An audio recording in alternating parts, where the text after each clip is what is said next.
আজকে supreme court আবার এসএসসিকে বকে দিয়েছে, বলছে যে তাদের যে এই যে নিয়োগ প্রক্রিয়া সেটা ঠিক নয়। তার মানে যেসব টিচারদের এই জানুয়ারি থেকে আবার চাকরি পাওয়ার কথা ছিল, তাদের কেরিয়ার, তাদের ভবিষ্যৎ বিষবাও জলে চলে গেল। এবার দেখুন, এইগুলো নিয়ে পলিটিক্যাল ভাষণ দেওয়ার ইচ্ছা নেই, সবাই আপনারা আমার থেকে বেশি জানেন। আমি শুধু একটু কথা বলবো, সেটা হচ্ছে যে আপনারা একটা বৃহত্তর পিকচারের দিকে তাকান। পশ্চিমবঙ্গ সরকারের বাজেটের 1/4 যায় শিক্ষকদের মায়না দিতে। এখন প্রশ্ন হচ্ছে যে এই এত বিশাল টাকা খরচ করার পরও সরকারি স্কুল থেকে ক্লাস 6-7 পর্যন্ত ছেলেপেলে একটা লাইন লিখতে পারছে না, ফার্স্ট জেনারেশনের শিক্ষাতে লিখতে পারছে না। এখন এই পুরো দোষটাই কি মাস্টারমশাইদের? নিশ্চয়ই নয়, সরকারেরও দায় আছে, সরকারও চাইছে যে সরকারি স্কুল উঠে যাক।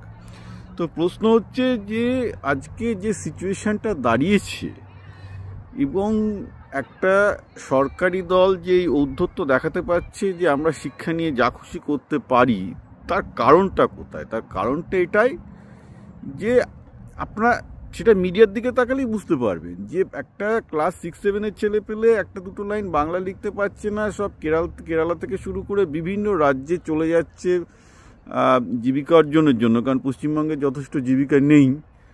হ্যাঁ, মানে কারোর পড়াশোনা করার ইচ্ছা পর্যন্ত নেই, সরকারি স্কুলে মধ্যবিত্তরা ভরসা রাখতে পারছে না, কিন্তু মধ্যবিত্তের সরকারি স্কুলে চাকরিটা চায়।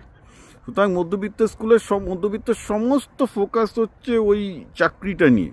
কিন্তু শিক্ষায় কি হলো, গরিবরা আদৌ কিছু শিখলো কি শিখলো না সেটা নিয়ে কিন্তু মধ্যবিত্ত ক্লাসের মাথা ব্যথা নেই, সেই জন্য মিডিয়াতেও মাথা ব্যথা নেই। মিডিয়ার মাথা ব্যথা চাকরি পেলো কি পেলো না, চাকরির দুর্নীতি, কে টাকা খাচ্ছে, এইসব চলছে।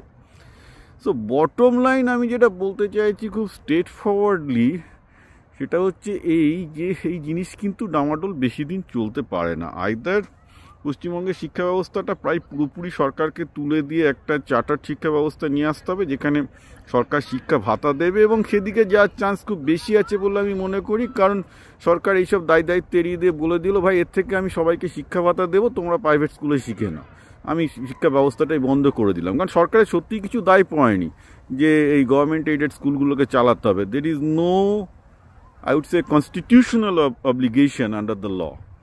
ঠিক আছে, তো এটা কিন্তু হওয়ার একটা বড় চান্স পশ্চিমবঙ্গে এসে যাচ্ছে, যেভাবে সরকার ক্রমাগত এসএসসি নিয়োগে ব্যর্থ হচ্ছে, দুর্নীতি হচ্ছে, এই হচ্ছে, বলে এইসবের মধ্যে থেকে কি হবে? আমি ভাতা দেবো লোকজনকে, কারণ ভাতা দিলে ভোট আসে, রাইট?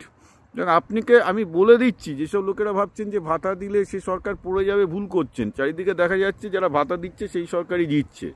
তো এই যে টাকাটা 40,000 কোটি টাকা আজকে শিক্ষা ব্যবস্থায় খরচ হচ্ছে, তার বদলে 40,000 কোটি টাকা যদি লোকজনের মধ্যে দিয়ে দেয় না, 2 কোটি লোকের মধ্যে, it will be like 20,000 rupees. বুঝতে পারছেন তো? 500-1,000 টাকাতেই লোকে জিতে যাচ্ছে। বা যদি 20,000 টাকা শিক্ষা ভাতা হিসেবে ফ্যামিলিগুলোকে দেওয়া শুরু করে, তাহলে কিন্তু সেই সরকার জিতে যাবে। এবং সেক্ষেত্রে কিন্তু স্কুলের টিচারদের মাইনে কিন্তু তখন স্কুলের টিচারদের প্রাইভেট স্কুলের থ্রুতে মাইনে নিতে হবে, বা চার্টার স্কুলের থ্রুতে মাইনে নিতে হবে। Charter school system by the way পৃথিবীতে অনেক জায়গায় আছে, ভারতেও আছে, আমেরিকাতেও খুব চলে আর কি। Then alternative to both private and public education system. এটা পুরো পাবলিকও নয়, পুরো প্রাইভেটও নয়। চার্টার স্কুল মানে হচ্ছে যে গভর্নমেন্ট ছাত্রদের মাইনাটা দিয়ে দেয়, কিন্তু স্কুলটা চলে হচ্ছে প্রাইভেট অ্যাডমিনিস্ট্রেশনের আন্ডারে। তো আমি তো যেটা দেখতে পাচ্ছি যে পশ্চিমবঙ্গ সরকারের যেরকম চলছে, তাতে এটা কিন্তু একটা চার্টার্ড স্কুল সিস্টেমের দিকে চলে যাওয়ার খুব বড় সম্ভাবনা আছে। কারণ সরকার নিয়োগ করতেও পারছে না, আদৌ নিয়োগ করতে পারবে কিনা আমার সন্দেহ আছে।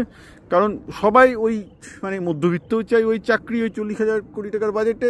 সরকার বলছে, আরে সালে এই 40,000 কোটি টাকায় যে ছেলেগুলোকে চাকরি দিচ্ছে, এ তো জনগণের তো তাতে কিছু যা আসে না, সুতরাং ওর থেকে আমরা ঘুষ নিয়ে কী করে বড় খবর। তো এই ডামাডোলের বাজার চলছে আর কি পুরো ব্যাপারটা, এর সাথে শিক্ষার কোনো সম্পর্ক নেই। And that is the most frustrating point. কিন্তু একটা সময় আসবে, কোনো একটা বুদ্ধিমান লোক বার করবে, এর থেকে ভাই চার্টার্ড সিস্টেম করে দিই, ঝামেলা মিটে গেল, ব্যাস, ভোটও পেলাম, ভাতাও পেলাম, সব কিছু হয়ে যাবে। সো সাধু সাবধান, এখন থেকে যদি আপনারা শিক্ষক মশাইরা এইসব জিনিসের বিরুদ্ধে একজোট না হন এবং শিক্ষাটাকে, পাবলিক স্কুল সিস্টেমটাকে বাঁচানোর চেষ্টা না করেন, এটা কিন্তু আপনাদেরই চাকরি খেয়ে নেবে একটা দিন, সেই দিনও কিন্তু আসবে।